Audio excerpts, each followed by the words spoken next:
us start exercise 7.3. The first one is, the following table gives the distribution of 45 students across the different levels of intelligent quotient. Draw the histogram for the data. They have given intelligent quotient. Now, for the first intelligent, they have given as class intervals, they have given as 60 to 70, 70 to 80, 80 to 90, 90 to 100, 100 to 110, 110 to 120, 120 to 130. Now, they have given number of students for the class intervals. For 60 to 70, they have given 2. For 70 to 80, 5. For 80 to 90, 6. For 90 to 100, 10. For 100 to 110, 9. For 110 to 120, 8. 120 to 130, 5. So this is for this data we have to draw the histogram.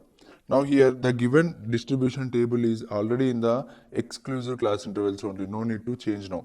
Now here we have to take class intervals on the x-axis and the frequencies on the y-axis. Before taking on the x-axis, we have to take the scale. What do you mean by scale? X-axis you have to write. You have to take 1 centimeter is equal to let us take 10 units. 1 centimeter equal to 10 units. Therefore, you can write it as 0, 10, 20, 30, 40 like that. So, now y-axis, you have to see what is the least and highest number. Then according to that, you have to take the scale. Now in the y-axis, now the least value is 2, highest value is 10. So 1 centimeter it will require 1 unit is enough. Now draw the x-axis and y-axis. The meeting point of x-axis and y-axis is 0. Now, as the class interval starts from 60, you can write here x-axis next to centimeter 60 only. So, for each centimeter you have to write 60, 70. Why? Because for 1 centimeter we took 10 units. So, 60, 70, 80, 90, 100, 110, 120, 130. Up to 130 you have to write because we have up to 130. Now, in the y-axis we took 1 centimeter equal to 1 unit. So, after 0 you have to write vertically y-axis. So, next to centimeter 1, for each centimeter 1 unit, 1, 2, 3, 4, 5, 6, up to 10 you have to take. Now, after taking, we have to draw the histogram now. How to draw the histogram? From 60 to 70, we have number of students 2. So, from 60, draw a vertical line up to 2, because number of students are 2, up to 2 on the y-axis. From 60, draw a vertical line up to 2, then draw a horizontal line up to 70 mark and draw a vertical line and up to 60 to 70. That is called the histogram of 60 to 70. Similarly, from 70 to 80 you have 5. From 70 draw a vertical line up to 5 students and close it with the 70 to 80. So that will become another histogram. Similarly, 80 to 90, that is 6. From 80, draw a vertical line up to 6 students and close it with the 80 to 90. Similarly, 90 to 100. From 90, draw a vertical line up to 10 students and close it with 90 to 100. From 100 to 110, it is 9 students. From 100, take 9 students and close it with 110. 100 to 110 is 9. Similarly, 110 to 120 is 8.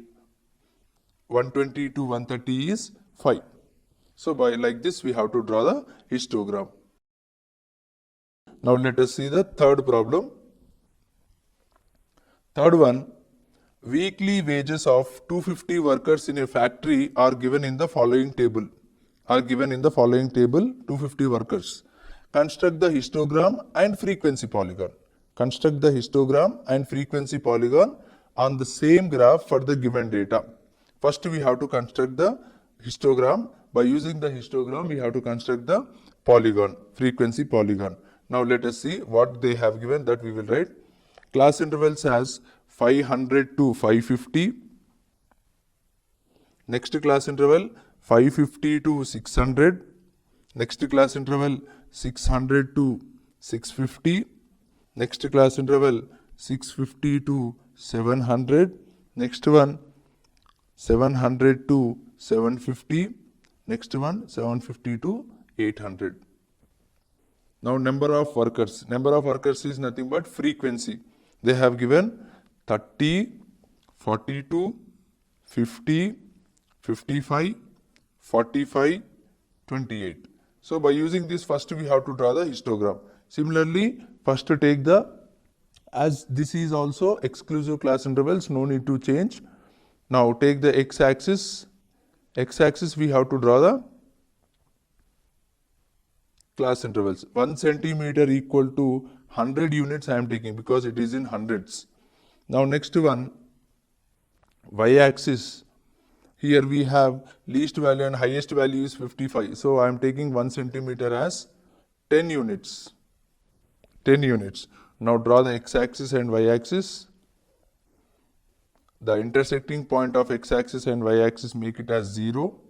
Now in the x-axis, starting point starting from 500 because the class interval start from 500. Now next each centimeter will become 100. So that means 500 after 100 means 600. Next 700. Next 800. Now in the y-axis, 1 centimeter equal to 10 units. So 0 is there, already intersecting point of x-axis and y-axis. Now next centimeter will become 10 here. Next centimeter will become 10. Next 20. Next 30. Next 40. Next 50. Next 60. Now this is about y-axis. So by using this, we have to draw the first histogram. 500 to 550. 550 means where you will get between 500 and 600. So between 500 and 600, from 500, draw a vertical line up to 30, draw a vertical line up to 30 and close it with 550. Close it with 500 to 550. 550. Okay. Similarly, next one, 550 to 600. From 550, draw a vertical line up to 42. Up to 42 and close it with 600. 550 to 600. Okay. Next one, 600. From 600, draw a straight line up to 50. Up to 50 and close it with 650. Close it with 650. Similarly, next one, 650. From 650, draw a straight line up to 55 and close it with 700. That is 650 to 700. Next one, 700. From 700, draw a straight line up to 45. Up to 45 and close it with 750. Next one, from 750, draw a straight line up to 45, 28, up to 28, then close it with 800. So this is called the histogram. Now you have to keep the midpoints. Now we have to draw the frequency polygon. Frequency polygon means on the same graph you have to draw. Frequency polygon means the midpoints of class intervals. Now midpoints of class interval is nothing but for 500 and 550. For 500 and 550, what is the midpoint? 525. 525. Keep the point on the histogram. 520 at the 525. At the point 525. Similarly, next midpoint will become 575. Keep the point at 575. Now next, keep the point at 625. Next 675. Next 725. 775. All the points we kept as the midpoints of the class intervals. Now we have to join all these midpoints by using the scale. Then it is called it as frequency polygon. Now join these points, midpoints, join with scale now. Then we can call it as frequency polygon. If these points joined by curve with hand, then it is called frequency curve. We can call it as frequency curve. Like this, we have to do the frequency polygon by using the histogram. And remember one thing, without histogram also, we can draw the frequency polygon or frequency curve. Now let us see the fifth one. Now. Construct class intervals and frequencies for the following distribution table and draw the ogive curves. First we have to construct the class intervals and frequencies. Now see here what they have given the distribution table. Marks obtained. First one they have given less than 5, less than 5, next one less than 10, next one less than 15, next one less than 20, and next one less than 55. By using this, we have to create the class intervals. Less than 5, here the topic is about marks. Marks means what? From 0 it will start. So therefore, less than 5 means up to 0 to 5. 0 to 5.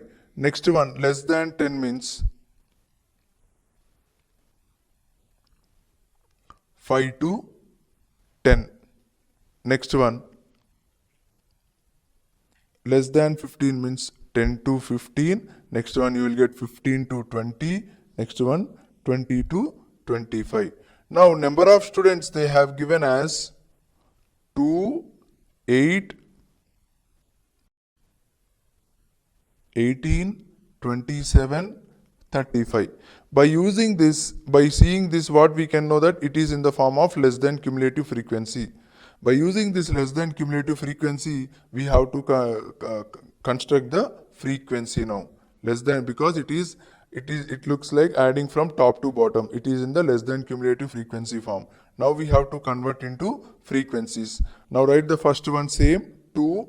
To get the second frequency, we have to subtract 8 minus 2, that is 6. To get the third frequency, 18 minus 8. Now we got the 18 minus 8 is nothing but 10. Okay.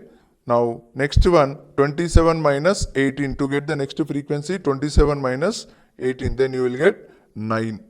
To get the last frequency, you have to subtract 35 minus 27. That you will get 8.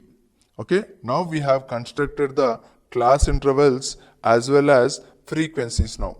So by using these class intervals and frequencies, we have to draw the greater than cumulative frequency and less than cumulative frequency. Ogive curves is nothing but combinedly less than cumulative frequency and greater than cumulative frequency. Combinedly we call it as ogive curves. Now let us see. To get the less than cumulative, to draw the less than cumulative frequency curve, I told you already what to consider. What to consider? That is, to get the less than cumulative frequency, upper boundary and less than cumulative frequency. These two we have to consider. Now let us find upper boundary from the class intervals. As this is exclusive class intervals, the upper limits will become upper boundaries. As these are exclusive class intervals, upper limits will become upper boundaries. Therefore, upper boundaries are nothing but 5, 10, 15, 20, 25. Now, less than cumulative frequency. How to draw the less than cumulative frequency? Adding the frequencies from top to bottom. Add it now. 2 plus 6, 8, 8 plus 10, 18, 18 plus 9, 27, 27 plus 8, 35. So by using this upper boundary and less than cumulative frequency, we can draw the less than cumulative frequency curve. Here we have to take upper boundaries on the x-axis and less than cumulative frequency on the y-axis. Now similarly, if we want to draw the greater than cumulative frequency curve, we have to consider lower boundary and greater than cumulative frequency for the same class interval. What are the lower boundaries here? As the given class intervals are exclusive class intervals, so lower limits will become the lower boundaries. So what are the lower limits here? 0, 5, 10, 15, 20. Now we have to find the greater than cumulative frequency curve. Greater than cumulative frequency curve. What is greater than cumulative frequency curve? The frequencies when we add from bottom to top, then it is called greater than cumulative frequency. So add it now. So bottom of the frequency is 8. Now 8 plus 9 is 17. 17 plus 10, 27. 27 plus 6, 33. 33 plus 2, 35. Now here, to draw the greater than cumulative frequency, we have to take lower boundaries on the x-axis and the greater than cumulative frequency on the y-axis. So by taking this Okay. Now let us draw the graph now. First let us draw the less than cumulative frequency, draw the x-axis and y-axis. Now see the highest and lowest values and take the x-axis and y-axis. X-axis, I am taking the scale as 1 centimeter equal to 5 units. 1 centimeter equal to 5 units, or else 10 units I am taking. I am taking 10 units. X-axis 1 centimeter equal to 10 units. Similarly, y-axis is also same, 1 centimeter equal to 10 units.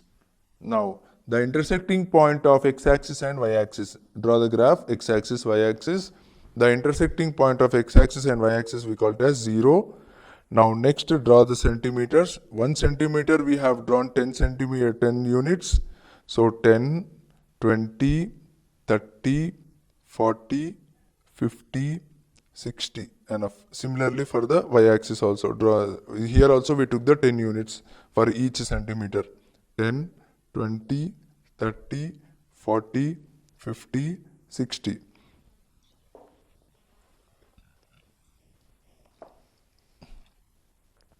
Now when we take the 1 centimeter equal to 10 units, each millimeter will become 1 unit. Each millimeter will become 1 unit. Now let us see now. Now if less than cumulative frequency. Less than cumulative frequency is nothing but here upper boundary is what we are considering 5. Upper boundary is 5. I am drawing the less than cumulative frequency. So we have to consider upper boundary and less than cumulative frequency. 5 comma 2. Nothing but 5 comma 2. 5 is upper boundary and 2 is less than cumulative frequency. So now let us see 5 is on the x-axis and 2 is on the y-axis. Keep the point there, intersecting point of 5 and 2. Similarly, next point 10 comma 8. 10 comma 8. 10 x-axis and 8 is on the y-axis. The intersecting point of 10 and 8. Now next one 15 comma 18. 15 on the x-axis, 18 on the y-axis. Now next 20 comma 27. 20 on the x-axis, 27 on the y-axis. Now next 25 comma 35. 25 on the x-axis, 35 on the y-axis. Now join all these points by using a free curve with hand, that is called less than cumulative frequency. Now next one, to draw the greater than cumulative frequency on the same graph, lower boundaries on the x-axis and greater than cumulative frequency on the y-axis. Already we have did. So the point will become 0 comma 35. So because 0 is on the x-axis and 35 on the y-axis, 0 comma 35. Next one 5 comma 33, 5 x-axis and 33 y-axis. Next one 10 comma 27, 10 on the x-axis and 27 on the y-axis. The intersecting point of 10 and 27 we have to keep the point. Next 15 comma 27, 15 on the x-axis and 17 on the y-axis. Next one 20 comma 8, 20 on the x-axis, 8 on the y-axis. Now join these points with free hand. Now this is called the greater than cumulative frequency curve. Now they both are intersecting at one point. That point is called median of the data, which is on the x-axis. Like this we have to draw the greater than cumulative frequency curve and less than cumulative frequency curve.